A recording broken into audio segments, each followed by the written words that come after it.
You know, one of the most widespread invasive species that we have here in the United States is a problem that only exists because people liked Shakespeare.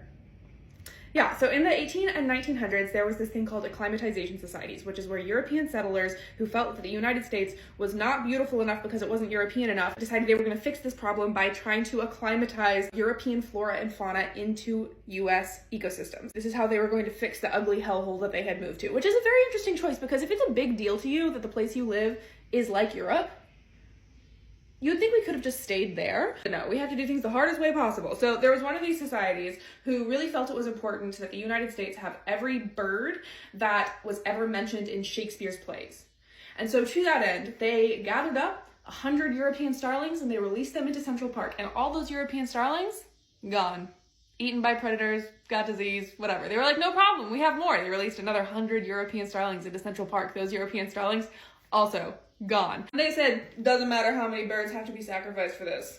We're gonna make it happen. And they just kept going. And eventually, one of these groups of 100 European starlings hacked being New Yorkers, I guess, and figured it out. And 1,000 years later, we have a big problem. Those starlings are nuisances and pests that destroy crops. And you know, whenever you hear stories like this, it's really easy to be like, oh my gosh, people back then were so ignorant. They did so much stupid shit. But whenever I hear that story, I don't feel any sort of sense of superiority. In fact, I hear that story and I think about how the other day I came across this man who had recorded himself smearing peanut butter on the trees for the squirrels to eat and was just going, I just put out the stuff that comes in the big tub at the grocery store, and people ask me, is there stuff in that might be bad for the squirrels? And I ask them, how do you get that stick up your butt? How do you become such a joyless human being? I think about how whenever I say, hey, we shouldn't let our domesticated cats just roam around wildly outside, because not only is it terrible for the cats, but those cats are also terrorizing their local biodiversity, ruining ecosystems. People scream at me and say how it's so sad to keep a cat inside all the time, and they're wild animals, they should be out there. I just think about all the ways that we still, as a society, are just engaging with nature based on just what sounds fun to us,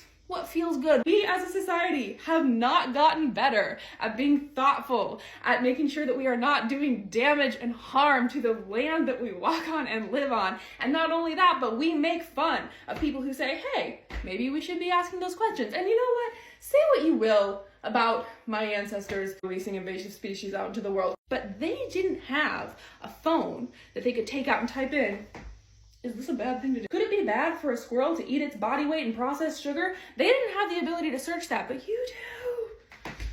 And you're still not doing it. We actually have all the information needed for us to not continue fucking up the world, but we don't want to use it. That's not nearly as fun. And so every single day, we go outside and make choices that continue to ruin our chance at a livable planet, because we just don't want to be thoughtful. We just want to go based on what would feel good to us. Deciding to feed wildlife is a decision that has many consequences that we should be thoughtful about. We should do research on. Keep your cats inside.